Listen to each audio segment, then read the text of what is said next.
காங்கிரஸ் டெல்லி நிர்வாகிகளோட பேசுறாங்களா? காத்துறதுக்கான என்ன அஷ்யூரன்ஸ் இருக்கு? என்ன நம்பிக்கையில் இருக்கு? இல்ல ஏதாவது ஒரு அபிஷியல் உங்க ஒரு ஒரு அபிஷியலான சந்திப்புகள் இல்ல அபிஷியலான ஏதாவது ஒரு முடிவுகள் எடுக்கப்பட்டால் எங்களுடைய தலைவர் மூலியமாக அறிவிப்புகள் வரும். மற்றபடி எந்த ரூமர்ஸ்க்கும் நம்ம பதில் சொல்ல முடிவு கூட்டணி குறித்த முடிவு தலைவர் தான் எடுப்பாரு, அதை உறுதிபட சொல்லிட்டீங்க. ஆனா இப்ப கொள்கை எதிரி அரசியல் எதிரோட ஒருபோதும் கூட்டணி இல்லன்னு சொல்லியிருக்கீங்க. ஒரு டிசைன் இருக்கு இல்லையா, அந்த மாதிரி காங்கிரஸ்க்கு இருக்கா? இல்ல கூட்டணி வைக்கிறதுக்கான சாத்தியக்கூறுகள் இருக்கா? இல்ல கூட்டணி சம்பந்தப்பட்ட முடிவுகள் கண்டிப்பா எங்களுடைய தலைவர் தான் எடுப்பார். அதுக்கான சாத்தியக்கூறுகள் வந்தால் அறிவிக்க போறோம். ஏன்னா சாத்தியக்கூறுகள் இல்லாமல் யாரும் எந்த ஸ்பெகுலேஷன்லயும் யாரும் அறிவிக்க முடியாது. அதுக்கான நேரமும் வரும். நேரம் வந்தப்ப எங்களுடைய தலைவர் அறிவிப்பார். இரண்டு பெரிய கட்சிகளுமே உங்களுடைய கூட்டணி கட்சிகள், ஓரளவுக்கு வாக்கு சதவீதம் பெறக்கூடிய கட்சிகள் அனைத்துமே பாத்தீங்கன்னா எல்லா கட்சிகளும் அவங்களுடைய கூட்டணி எழுதி செஞ்சுட்டாங்க. ஆனா தாவேகாவுடைய ஆரம்ப கட்டத்துல இருந்து நிலைப்பாடு கூட்டணி ஆட்சி அப்படின்றதுதான். சோ இப்ப அப்படி இல்ல, கூட்டணிக்கு எந்த கட்சிகள் வரனாலும் தனித்து போட்டியிடுறதுக்கான எல்லா மனநிலையோட இருக்கீங்களா சார்? முதல் 234 தொகுதிகள் ஒரு விஷயம் என்னன்னா, எல்லா கட்சியும் அவங்களுடைய கூட்டணி எதுக்காக கொண்டு போறாங்கன்னா, இப்ப நீங்க அதிமுக எடுத்துக்கொண்டீங்களா, அவங்களுக்கு சென்னையோ இல்ல நார்த் சைட்லயோ அவங்களுக்கு அவங்களுடைய வாக்குகள் கம்மியா இருக்கும். நார்த்ல இருக்கும், டெல்டால இங்கெல்லாம் வாக்குகள் கம்மியா இருக்கும். சோ அதனால அதிமுக அதற்கு தேவையான வகையில கூட்டணி வைப்பாங்க. இதுல திமுக பாத்தீங்கன்னா சவுத்துல அவங்களுக்கு தேவையான அவங்களுக்கு கூட்டணி இருக்காது. அதுல கொங்கு சைட்ல அந்த மாதிரி கட்சிகளோட கூட்டணி வைப்பாங்க. எங்களுடைய தலைவருக்கு மக்களுடைய ஆதரவு பெருமை ஒரே மாதிரியாக ஒரே சீராக அனைத்து தொகுதியில் 234 தொகுதியிலும் ஒரே மாதிரியா இருக்குது. கண்டிப்பாக எல்லா இடத்துலயும் ஒரே மாதிரியாக எங்களுக்கு 25% 38% வரை 40% வரை ஒரே மாதிரியாக எல்லா தொகுதியிலும் ஒரே சீராக இருக்கு. எங்கேயுமே நாங்க குறைவான வாக்குகள் எடுக்கும் பகுதி என்று எதுவுமே கிடையாது. அதனால நாங்க கூட்டணி இந்த மாதிரியான ஒரு கட்சியுடன் கூட்டணி வைத்தால் தான் எங்களுக்கு இந்த வாக்குகள் வேண்டும் என்ற கண்ணோட்டம் இல்லை. கண்டிப்பாக எல்லா மக்களுடைய ஆதரவும் முழுமையாக இருக்கு. எப்பவும் நீங்க கூட்டணி வேவ் எப்படி செட் ஆகும்னா, 20% எப்போ ஒரு கட்சி தனிப்பெரும்பாலான 20% தாண்டுதோ ஒரே மாதிரியாக தமிழகம் முழுவதும் ஒரே மாதிரியா இருக்கோ, கண்டிப்பா அது தேர்தல் ஆரம்பித்த பிறகு ஒரு தேர்தல் பிரச்சாரம் அது ஒரு வேவா கன்வெர்ட் ஆகும். அந்த வேவ் தான் ஒரு அரசியலையே ஒரு தீர்மானிக்கும், அந்த எலெக்ஷனே தீர்மானிக்கும்.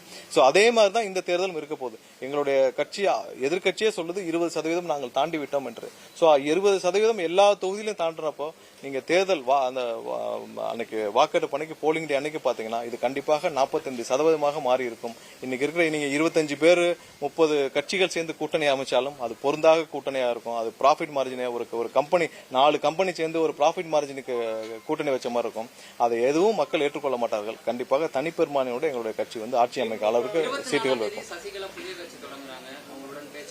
இல்ல அந்த மாதிரி எதுவும் இல்ல.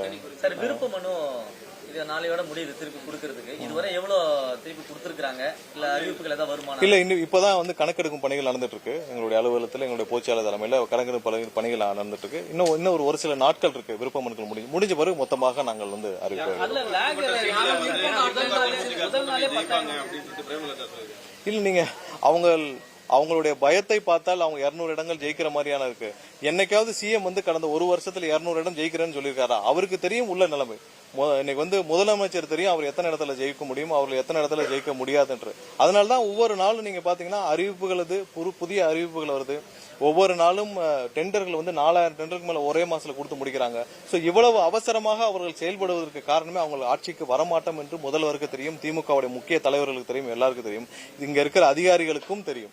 சோ அந்த பயத்தில் தான் இருக்கிற வரை ஏதாவது சின்ன கட்சிகள் 0.5 கிடைச்சா கூட கூட்டணியில் சேர்க்கறதுக்கு முக்கிய காரணம் அவர்கள் ஆட்சிக்கு வரமாட்டார்கள் என்பதில் அவர்களுக்கு நன்றாகவே தெரியும். விருப்ப மனு ஃபர்ஸ்ட் நாள் கொடுக்கும்போது 3 மணி நேரத்துல 10,000 விருப்ப மனு விநியோகம் பண்ணிட்டோம் அப்படின்னு சொல்லிட்டு சொன்னீங்க. ஆனா இப்போ அதை ஃபில் பண்ணி கொடுக்குற ஒரு பெரிய லேக் இருக்கு அப்படின்றாங்க. ஏன் அதுல இல்ல 10 நாட்களுக்கு மேல நாங்க விருப்ப மனுக்கள் பெறப்பட்டு வருது. இன்னைக்குதான் அலுவலகத்துல மிகப்பெரிய அளவுல விருப்ப மனுக்கள் பெறப்பட்டு நிறைய முடிஞ்சிருக்கு. நேற்றே கிட்டத்தட்ட ஆயிரக்கணக்கான விருப்ப மனுக்கள் திரும்ப பெற்றிருக்கோம். சோ எல்லாம் கன்சல்டேஷன் பண்ணிட்டு இன்னைக்குதான் கவுண்டிங் நடந்துட்டு இருக்கு. கண்டிப்பாக பெரிய அளவில் நாங்க எதுக்குமே நீங்க பாத்தீங்கன்னா நாங்கள் தொண்டர்களை எந்த ஒரு அனௌன்ஸ்மெண்ட்டும் இவ்வளவு நீங்க டிடி எடுத்து கொடுக்கணும் இல்ல இந்த மாதிரியான விருப்ப மனுக்கு என்னைக்கு எப்படி கொடுக்கணும் அதனால எந்த அறிவிப்புகளும் கொடுக்கல. ஏன்னா தொண்டர்களுக்கு அவங்களாக ஆர்வமாக வரவங்களை மட்டும்தான் நாங்க வாங்கிக்கிறோம். சோ அந்த மாதிரி பொதுமக்களும் நிறைய பேர் ஆர்வமா எடுத்துட்டு வாங்கியிருக்காங்க.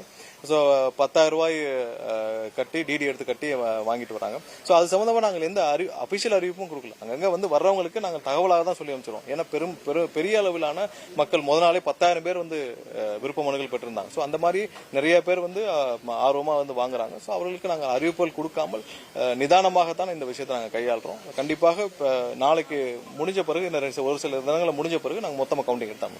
பொதுமக்களுக்கு விநியோகம் பண்ண முடியாது, ஏன்னா நம்ம ஐடி வச்சிருக்கோம். எல்லாரும் மெம்பரா இருக்கவங்க தான் பொதுமக்கள், அதாவது பார்ட்டியில நிர்வாகிகள் இல்லாதவர்கள் மெம்பரா இருக்காங்க, லட்சக்கணக்கானோர் மெம்பரா இருக்காங்க.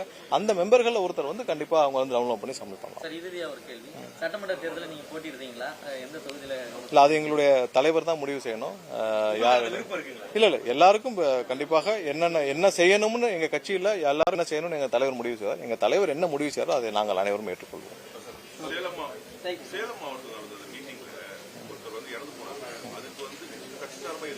இல்ல, கட்சி சார்பாக எங்களுடைய நிர்வாகிகள் எல்லாரும் உடன் இருந்தாங்க, எல்லாரும் கூட இருந்தா, எல்லாரும் கடைசி நாள் வரை இருந்தோம்.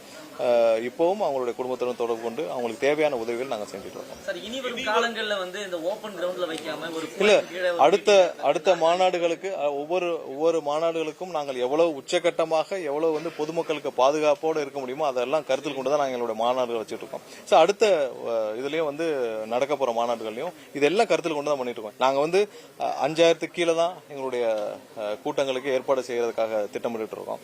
எவ்வளவுக்கு எவ்வளவு பொதுமக்களுக்கு பாதுகாப்பாக அவர்களுக்கு பாதுகாப்பான சூழலோட செய்யணும்ன்றதான் எங்களோட ஒரே விருப்பம். கண்டிப்பா அதெல்லாம் கருத்தில் கொண்டுதான். அனுமதி கேட்டீங்களா சார்? இப்போ சேலமா இருக்கட்டும், பாண்டிச்சேரியா இருக்கட்டும், இதுக்கு முன்னாடி எங்க ஈரோட்ல பண்ண இது எல்லாம் நம்ம வந்து அனுமதி கேட்ட மாட்டேன். அனுமதி இல்ல, எல்லா இடத்துலயும் நாங்க உங்களுக்கு தெரியும் எங்களுக்கு அனுமதிக்கு என்ன பிரச்சனை இருக்குன்னு. இடம் கிடைக்கிறதே எங்களுக்கு பெரிய பிரச்சனை. எந்த இடத்துலயும் நாங்க போய் கேட்டோம்னா அடுத்த நாளே திமுக அரசுடைய பிரஷர் காரணமாக அடுத்த நாளே கொடுக்கலாம் பண்ணுவாங்க. எங்கெங்கெல்லாம் எங்களுக்கு இடம் கிடைக்குதோ அது பெரிய பிரச்சனை. அதுக்கப்புறம் அனுமதி அடுத்த பிரச்சனை. சோ இதெல்லாம் கருத்தில் கொண்டுதான் வரும். அனுமதி கிடைக்கிற பிரச்சனை சொல்லுங்க. மைக்கேல்பட்டியில அந்த மாணவி தற்கொலை செய்து கொண்ட விவகாரத்துல சிபிஐ இன்வெஸ்டிகேட் பண்ணிருக்காங்க. அவங்க வந்து உச்சநீதிமன்றத்தில் தன்னுடைய ரிப்போர்ட்டை தாக்கல் பண்ணிருக்காங்க. அதுல வந்து மதமாற்றம் எந்த ஒரு காரணமும் இல்லை அப்படின்னு சொல்லியிருக்காங்க. அந்த ஒரு 3 மாசம் அந்த டைம்ல பெரிய பிரளயமே இல்ல. கண்டிப்பாக அந்த மைக்கேல்பட்டி பிரச்சனையில கண்டிப்பாக ஒரு தவறான பிரச்சாரத்தை செய்த திரு அண்ணாமலை அவர்கள் கண்டிப்பாக பொதுமக்கள் தமிழக மக்களிடம் மன்னிப்பு கேட்க வேண்டும், சிறுபான்மையினர் மக்களிடம் மன்னிப்பு கேட்க வேண்டும். அது இல்லாமல் அங்கே வந்து ஒரு சிஸ்டர் வந்து கைது செய்யப்பட்டார்கள் இது சம்பந்தமாக. அவர் வந்து தேவையில்லாமல் 30 நாட்களுக்கு மேல ஒரு அப்பாவி ஒருத்தர் சிறையில் இருந்திருக்கிறார். அவரிடமும் அவர் மன்னிப்பு கேட்க வேண்டும். ஏன்னா இந்த மாதிரியான ஒரு அவதூறை அவர் செய்திருக்கிறார். கண்டிப்பாக அவர் தமிழக மக்களிடமும் சிறுபான்மை மக்களிடமும் அந்த ஒரு கைது செய்யப்பட்ட ஒரு சகோதரிடமும் கண்டிப்பாக திரு அண்ணாமலை அவர்கள் மன்னிப்பு கேட்க வேண்டும் என்று கேட்டுக்கொள்கிறேன். சார், இப்ப இந்த சேலம் கடைசியா முடிஞ்சது. அந்த கூட்டத்துல என்ன சொன்னாங்கன்னா, அதாவது உச்சி வெயில்ல வந்து நேரம் கேட்டாங்க, அதனால கேட்டதும் போலீஸ் கொடுத்தன்னு ஒரு விளக்கம் கொடுத்தாங்க. இல்ல 12 மணிலிருந்து 3 மணிக்குள்ள நாங்கள் அனுமதி கேட்டோம். 1 மணி நேரத்தில் நாங்கள் எங்களுடைய கூட்டத்தை முடிச்சுக்கிட்டோம். அடுத்தடுத்த கூட்டங்கள்ல எவ்வளவு சீக்கிரம் முடிக்க முடியுமோ முடிச்சிடறோம். வித் எல்லா பாதுகாப்போட கண்டிப்பா அடுத்த வர கூட்டங்களையும் நாங்க எவ்வளவு பாதுகாப்போட பொதுமக்களுக்கு பாதுகாப்போட பண்ண முடியுமோ அதை பண்ணுவோம். வேற ஏதாவது இருக்கா? இல்ல நாங்கள் கேட்ட நேரங்கள் தான். சார், சீமானிடம் வந்து தாவேகாவுடைய கூட்டணி போவீங்களா அப்படின்னு சொல்லி கேட்டதுக்கு, தம்பி கூப்பிட்டு அண்ணன் போக கூடாது, அண்ணன் கூப்பிட்டாதான் தம்பி வரணும் அப்படின்ற மாதிரி சொல்லியிருக்காரு. ஒருவேளை அப்படி சீமான் நாம் தமிழர் கட்சி தாவேகாவுக்கு கூட்டணி அழைச்சா பேச்சுவார்த்தைக்கு தயாரா இருக்கீங்களா? இல்ல, சீமான பத்தி எல்லாம் நாம பேச வேண்டாம். அவரே வந்து 17-18 வருஷமா கட்சி நடத்திட்டு இருக்காரு. 18 வருஷமா எதுக்கு கட்சி நடத்துறாருன்னு தெரியல. ஆட்சிக்கு வரமாட்டேன்னு சொல்றாரு, ஆட்சி எனக்கு வேணான்னு சொல்றாரு, எனக்கு எந்த பதவியும் வேணான்னு சொல்றாரு, நாங்க கவர்மெண்ட்டையும் வேணான்னு சொல்றாரு. எந்த நோக்கத்துக்குமே இல்லாம எந்த இன்ட்ரெஸ்டுமே இல்லாம எதுக்கு கட்சி நடத்துறாருன்னு தெரியல. அவர் சும்மா டைம் பாஸ்க்கு நடத்திட்டு இருக்காரு. அவருக்கு ஒரு பிளாட்ஃபார்ம் ஒவ்வொரு ஊர்லயுமே பேசுறது, அந்த பிளாட்ஃபார்முக்காக அவர் கட்சி நடத்திட்டு இருக்காரு. அவர் சொல்றதெல்லாம் நம்ம பெரிய சீரியஸ் எடுத்துட்டு இருக்க தேவையில்லை. அவருடைய பிரசன்ஸ், அவருக்கு ஒரு பிளாட்ஃபார்ம், ஒவ்வொரு நாளையும் கட்சியில போய் மேடையில போய் ஏதாவது பேசணும்ன்றக்காக அவருக்கு ஒரு பிளாட்ஃபார்ம் தேவைப்படுது, அதுக்கு ஒரு கட்சி தேவைப்படுது. அதுக்காக அவர் கட்சி நடத்திட்டு இருக்காரு. யாராவது நான் ஆட்சியில வரமாட்டேன், எது கவர்மெண்டே வேணாம், எதுவும் வேணாம், நான் சும்மா இருப்பேன்னு சொல்லி ஒரு கட்சி நடத்துறத பாத்திருக்கீங்களா? அப்படி நடத்திட்டு இருக்காரு 15 வருஷமா. அவர் போய் நீங்க டெய்லி நம்ம போய் நீங்க சீரியஸா எடுக்கதான் அவர் இந்த மாதிரி தேவையில்லாமல் பேசிட்டு இருப்பாரு. நீங்க எடுத்துக்கவே வேண்டாம். பாஜக இந்த 2 கட்சிகளோடய கூட்டணி போக மாட்டோம் அப்படின்ற மாதிரி நாத்தாக்காவே சேர்த்துக்கலாமா சார் 3வது கட்சியா? அவங்க கூட தாவேகா கூட்டணி போகாதுன்றது உறுதியா? இல்ல, நீங்க கூட்டணிங்கிறது மக்கள் ஃபர்ஸ்ட் ஏத்துக்கணும்.